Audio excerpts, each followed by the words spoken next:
Over the past decade, birth and the first month of life has gained visibility as a critical time to intervene for child survival.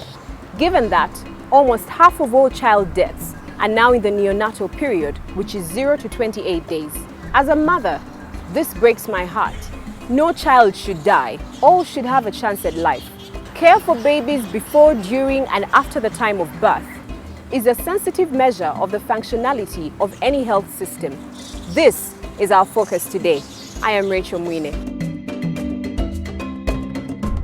The survival and health of newborn babies is a critical part of the drive towards lower child mortality in Millennium Development Goal 4, because a large portion of under 5 deaths actually occur during the first month of life.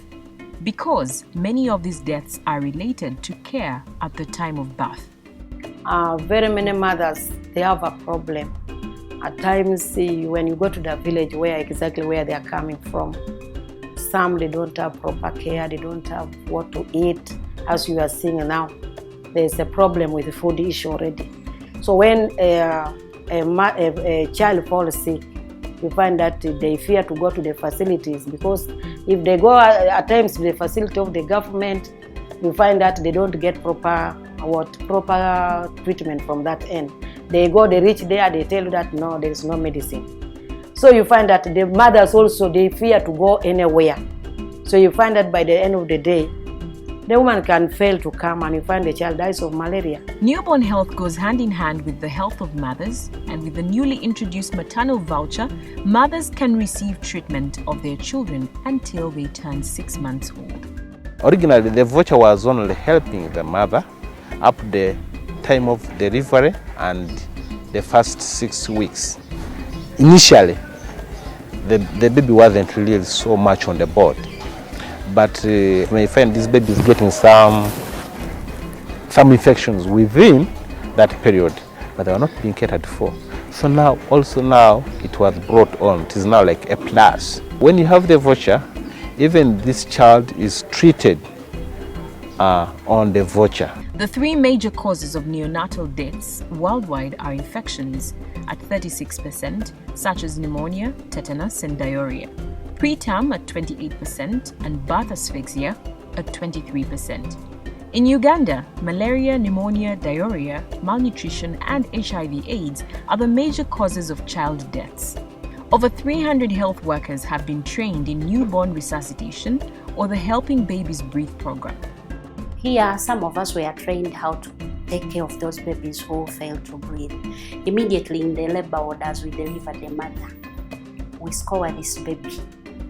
If the baby has not scored well, that method is called APGAR score. So if the baby has not fulfilled the APGAR score, so we have to resuscitate that baby, depending on the condition or depending on the score.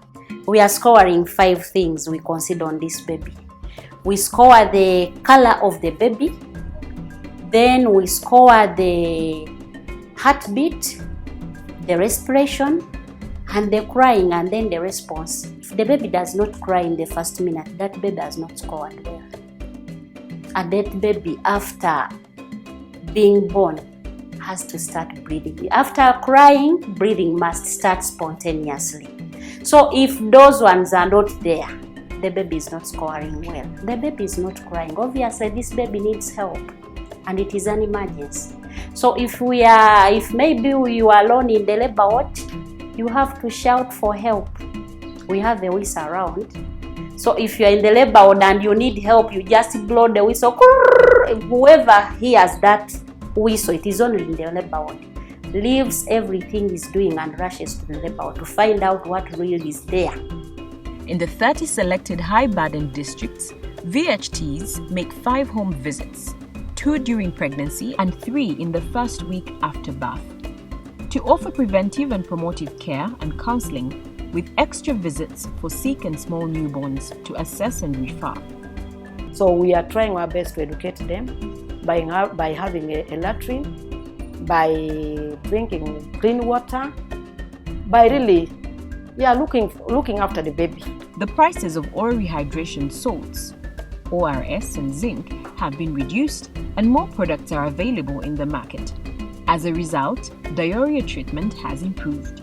Infant mortality declined from 54 deaths per 1,000 live births in 2011 to 43 deaths per 1,000 live births in 2016, UDHS 2011 and 2016. Communities and decision makers need to be informed that neonatal deaths are a huge part of child deaths. It is therefore imperative to provide adequate maternal and neonatal healthcare services, as well as information on birth preparedness.